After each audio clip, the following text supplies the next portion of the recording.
Hello friends, I am your Rehanshi Dipti Verma. Today I am starting my podcast series and आज मेरा first podcast है जिसके अंदर हम बात करेंगे न्यू प्लेस की that is Goa and Sindhudurg जिसके अंदर हम ढेर सारी growth infrastructure and high rentals की बात करेंगे with mister Sunit from Axon developers.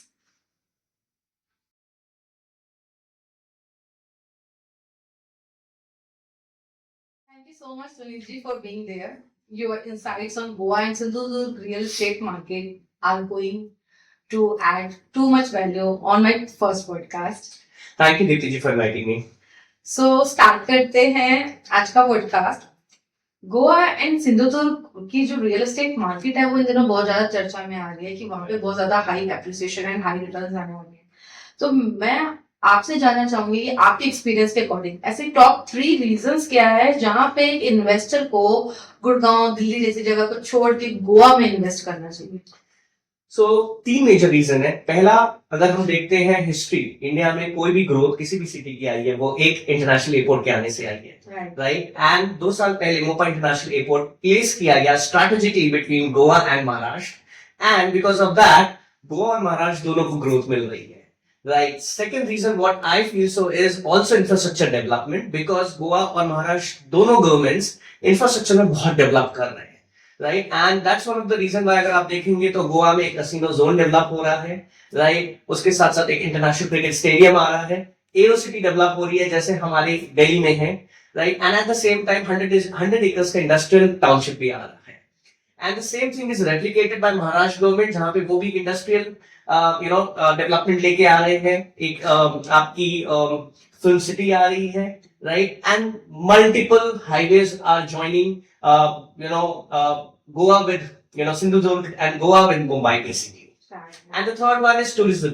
So government understands कि गोवा और महाराष्ट्र की अगर हम बात करते हैं, ये लोग नेचुरल रिसोर्सेज में बहुत रिच है. And that's one of the reason why if you see there is white sand beaches, blue water, lot of lakes, lot of waterfalls, and that's one of the reason why Maharashtra and Goa की दोनों governments tourism को बहुत promote करने वाली है.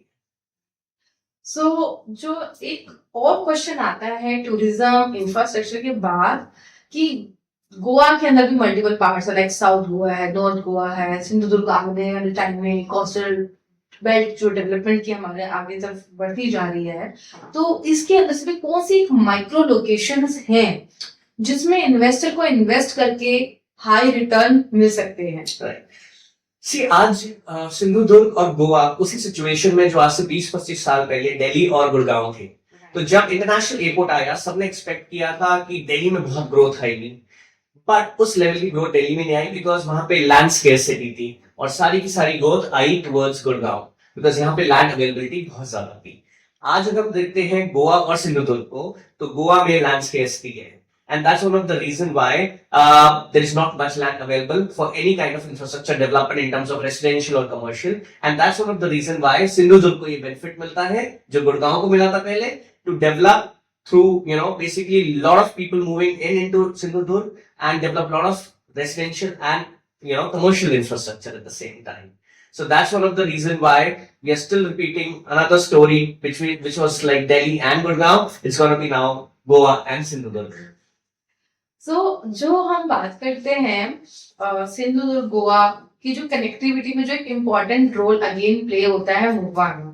मोपा का एक phase जैसे कि अभी 2 साल पहले लॉन्च हो चुका है and right now running airport है, तो सिर्फ मोपा की वजह से ही गोवा के अंदर डेवलपमेंट के इतना ज्यादा स्कोप दिख रहा है. मोपा के अलावा जैसे हमारे वहाँ पे इंटरनेशनल स्टेडियम बनने वाला है, आयुर्वेदिक हॉस्पिटल्स आ रहे हैं, तो इनका भी कोई एक इम्पोर्टेंट रोल प्ले करता है या सिर्फ एयरपोर्ट ही इम्पोर्टेंट रोल है?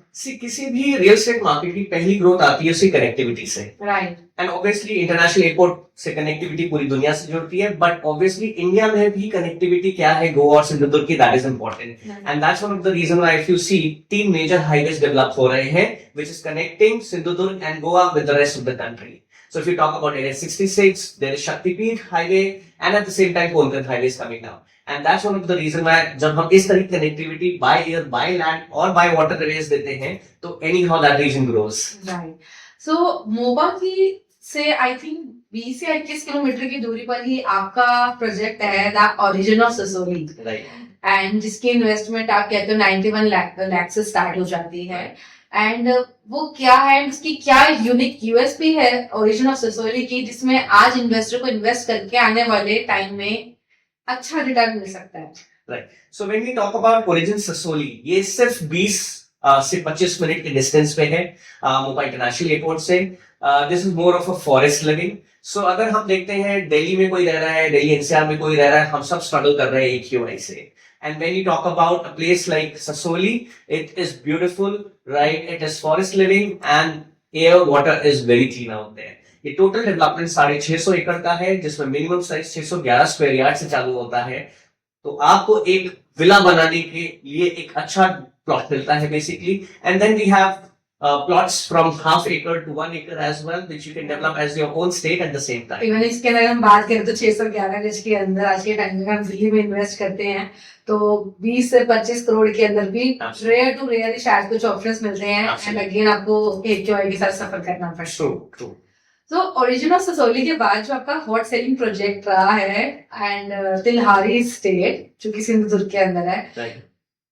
जो कि आपका एक नेक्स्ट लेवल कंसेप्ट है। स्पेशली जब मैं तिलहारी गई थी, मेरे को वहां पे एक अलग ही वाइब फील हो रही थी, एक Right. नेचर की, एक डेवलपमेंट की। Right. And one of the best part is वहां पे जो हवा है वो एक अलग ही चीज है। Right. तो तिलहारी के अंदर जब एक इन्वेस्टर का जो सबसे बड़ा क्वेश्चन आता है कि फर्स्ट ऑफ ऑल तिलहारी डैम के साइड आपके सारे प्लॉट्स एंड आपके विलास आ रहे हैं, बट तिलहारी का जो इम्पोर्टेंट क्वेश्चन ये पुट होता है उसके अंदर कि अभी जो हम जा रहे हैं यॉट से जा रहे हैं अपने सेकेंड होम में, है ना, एंड यॉट से ही वापस आ रहे हैं, ये 2 से 4 दिन तक तो बड़ा अच्छा लगने वाला है। Right. बट जो सबसे बड़ा क्वेश्चन माइंड में आता है कि क्या वहां पे सिर्फ एक वाटर कनेक्टिविटी ही है, वाटर वे ही है जाने का, या वहां पे कोई रोड की भी डेवलपमेंट है? Right. So when we talk about Tillari की कनेक्टिविटी गोवा से है, डोडा मार्ग जंक्शन से, राइट, एंड वहां से सिर्फ 10 से 15 मिनट आपको स्टेट हाईवे 130 लेना पड़ता है। आप अगर जाना चाहते हैं यॉट से तो ऑब्वियसली आप डैम से जा सकते हैं, but there is a road development also. So 2 roads जा रही हैं, right, which is again getting dissected through your NH 130 बेसिकली। गवर्नमेंट अंदर तिलारी में खुद एक रिंग रोड भी डेवलप कर रही है। So when you talk about कि अगर हम रोड से जा सकते हैं, यस हम रोड से जा सकते हैं, right. Anyhow we as a developer will also be developing internal roads, but बाहर के जो रिंग रोड है उसका पूरा डेवलपमेंट गवर्नमेंट कर रही है, and already the work is in progress out there. So Tillari के अंदर भी एक जो मेजर पार्ट और आता है डैम्स के साथ साथ, जो वहाँ पे एक छोटा सा क्वेश्चन लोगों का आता है कि वहाँ पे ऑल सराउंडिंग्स जो है ट्रीज की हैं, एंड आपको जब रिटर्न मिलता है तो वहाँ पे आपको बेसिकली कुछ रेंटर्स भी मिलते हैं जो गवर्नमेंट की तरफ से मिलते हैं। तो उसके ऊपर कुछ आप कहना चाहेंगे? See, once you own a piece of land in Tilari, right? आप 2 तरह के लैंड ले सकते हैं, which is plantation वाला and non plantation वाला। अगर आप plantation वाला लेते हैं तो ऑब्वियसली आप अपना प्लांटेशन कर सकते हैं, आप अपने लिए ऑर्गेनिक फार्म बना सकते हैं। टोटली डिपेंड्स ऑन यू कि आप किस तरह का अपने लिए एक फार्म लैंड डेवलप करना चाहते हैं। So there is no government involvement into it, it is your own development which you want to do. So lot of people are coming down कि मुझे एवोकाडो उगाना है, कोई आ रहा है ऑर्गेनिक लिविंग के लिए, राइट, ऑर्गेनिक फार्मिंग के लिए, कोई आ रहा है कि रबर प्लांटेशन ऑलरेडी है वहां पे, कैशू प्लांटेशन ऑलरेडी है। So if you want we can give you ready land with ready plantation, if you want we can give you a non plantation and you can develop your own farm at the same time. Right. फिर तिलहारी के बाद जो Goa and Sindhudurg का जो major part आता है उसमें एक लोकेशन है जो बहुत ही फेमस है, दैट इज कोडाल। एंड कोडाल के अंदर ही आपका एक और प्रोजेक्ट आ जाता है, the origin of Kodal. Right. So origin of Kodal की क्या कनेक्टिविटी है या क्या उसकी हिस्ट्री है जो कोडाल आज दिन पर दिन एक अच्छा परफॉर्म कर रहा है, जस्ट बिकॉज ऑफ तिलहारी एक ऐसी जगह पे है जो बिल्कुल डैम बेस में है, ससोली पूरा फॉरेस्ट वे में है, एंड वहीं पे कुडाल एक कहीं ना कहीं मार्केट से लगता हुआ एंड एक रेजिडेंशियल टच से लगता हुआ एक आपका इम्पोर्टेंट पार्ट। तो बेसिकली कुडाल के बारे में बड़ी क्यूरियोसिटी करने के लिए। सो कुडाल अगर हम बात करते हैं तो मोपा इंटरनेशनल एयरपोर्ट से अगर आप NH 66 लेते हैं, हाईवे लेते हैं, तो आपको सिर्फ 45 मिनट्स लगता है, and bang on highway another 1 minute you reach origin Kudal. right? This is basically a 25 acres of European lakeside living, basically. This is one of its concept in India, right? बीच में 10 acre का lake, 25 acres का landscaping, plotted development. You have your villas coming up and senior living coming up, basically. So when we talk about her unit से आपको lake view मिलता है वहाँ पे, and this is very limited plotting at the same time. Yes. तो आपके axon developers ने जितने भी मैंने प्रोजेक्ट्स देखे हैं मेजरली सारे lake side view, C view and proper tree से भरे हुए हैं, तो ये आई थिंक आपकी काफी अच्छी यूएसपी भी रही है. But why to invest with Axon, कि एक्सॉन ने ऐसा क्या डेवलपमेंट लेकर आ रहा है जो वहां पे अलग ही रिटर्न्स मिलने वाले इन्वेस्टर को. Right. See, Exxon is India's largest second home developers. Right. जब हम second home की बात करते हैं तो obviously अगर हम हाईवे पे आपको एक प्लॉट दे या हाईवे पे आपको एक विला दे, वो आपको एक फील नहीं देता, राइट? तो हम आपको एक एक्सपीरियंशियल लैंड देना चाहते हैं, एक एक्सपीरियंस देना चाहते हैं with any of our projects coming up. And that's why अगर आप देखोगे मेरे जितने भी प्रोजेक्ट्स आएंगे वो या तो लेक फेसिंग आएंगे, रिवर फेसिंग आएंगे, सी फेसिंग आएंगे, और बीच फेसिंग आएंगे. So we want to give that touch of second home in real, basically. So इस सब बातों को जानने के बाद मेरे माइंड में बड़ी सारी अच्छी सी क्यूरियोसिटी आ रही है. टूरिज्म का क्या होने वाला है आने वाले टाइम में, कि आज हम ये कह रहे हैं कि आज हम ये डेवलपमेंट स्टार्ट कर रहे हैं, बट जब गोवा डेवलप हो जाएगा आफ्टर 7 to 8 years, तो क्या जो दिल्ली एनसीआर, गुड़गांव या जो हमारे और अदर स्टेट्स के रीजन के लोग हैं जब वहां पहुंचेंगे, तो क्या ये जितना आज एक्साइटेड टूरिज्म होता है, क्या वो 7 से 8 साल के बाद भी इतनी एक्साइटमेंट होगी गोवा टूरिज्म को लेके, या टूरिज्म की एक्साइटमेंट घट जाएगी या बढ़ जाएगी? आपका क्या ओपिनियन है? See, to be honest, Goa या सिंधुदुर्ग की जो पोटेंशियल है अभी तक वो उस लेवल पे पहुंचा नहीं है. अगर आप इंफ्रास्ट्रक्चर की बात करें, चाहे आप टूरिज्म की बात करें, एंड इंफ्रास्ट्रक्चर डेवलप इसीलिए हो रहा है कि टूरिज्म आए, लोग नई चीजें, नए एक्सपीरियंसेस लें, राइट? एंड बेसिकली उनके पास इतना ऑप्शंस होने चाहिए कि वो मल्टीपल टाइम्स आ सके सिंधुदुर्ग में या गोवा में, basically. And that's one of the reason why government multiple locations पे डेवलप कर रहे हैं different projects. For example, Sindhudurg में Maharashtra government is developing a sky diving institute, so where people can go down, learn sky diving. There is under water museum coming up, right? At the same time, there is a glass walk coming up on a waterfall as well. So when this kind of experience comes in, people will come in again, and that will surely gonna increase the tourism in the coming years. So that's how the progress is gonna happen in Sindhudurg. Right. So आज तो हमने बड़ा कुछ जाना है इस आपकी इन projects के बारे में, बट अपार्ट फ्रॉम दैट जो इंफ्रास्ट्रक्चर हमने बात करी, इंटरनेशनल एयरपोर्ट भी आ गया, हमारा टूरिज्म भी आ गया एंड हमारा स्टेडियम भी आ गया, इसी बीच में कहीं ना कहीं एक बात होती है आयुष के बारे में. सो मेरे को बड़ी क्यूरियोसिटी है आयुष के बारे में जानने के लिए. आयुष भी क्या वहां का एक मेजर रोल प्ले करने वाला है गोवा में? See, everything will be, सब अपना अपना पार्ट प्ले करेंगे वहां पे. अगर आप आयुष हॉस्पिटल की बात कर रहे हैं, वो अपना पार्ट प्ले कर रहा है, because obviously medical facilities will be growing, because obviously जब टूरिज्म बढ़ता है, लोग आते हैं, सेटल होते हैं, तो everything will be growing. So it will not be just कि एक हॉस्पिटल ग्रो करेगा, बट ऑब्वियसली एक 400 एकड़ का डेटा सेंटर भी आ रहा है, तो there will be IT jobs also out there, right? एक क्रिकेट इंटरनेशनल स्टेडियम आ रहा है, so there will be lot of international matches out there, तो क्राउड वहां से भी पुल होता है. 100 एकर्स का एक फिल्म सिटी आ रही है, तो ऑब्वियसली अगर आप देखते हो बॉम्बे की फिल्म सिटी में इतनी शूटिंग होती है, आज की तारीख में सिंधुदुर्ग में, मालवान में भी एक फिल्म सिटी है जहां पे ऑलरेडी मूवीज की शूटिंग चालू हो चुकी है. सो ये सब चीजें हम जब पुट टुगेदर करते हैं, that makes that region a really growing region at the same time. तो ये कहीं ना कहीं मुझे ऐसा भी लगता है पर्सनली कि गुड़गांव आज से जब 20 से 25 साल पहले की बात करें, जब वहां पे एमएनसी कल्चर नहीं था, तो शायद गुड़गांव में कोई आना पसंद नहीं करता, राइट?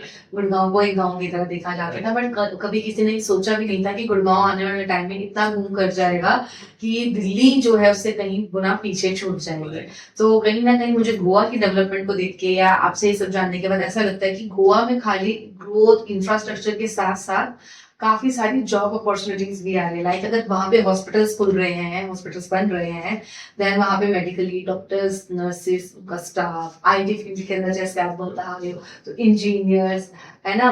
तो इन सब तरीकों का जॉब बहुत ज्यादा क्रिएट होने वाला है. तो ये कहीं ना कहीं वहां पे स्टेबिलिटी भी लेने वाली है. Absolutely. So there are a lot of things happening. जैसे एयरपोर्ट की अगर बात करते हैं, वहाँ पे इंडिगो ने अपना बेस ऑलरेडी बना लिया है, कतार एयरवेज ने अपना बेस ऑलरेडी बना लिया है.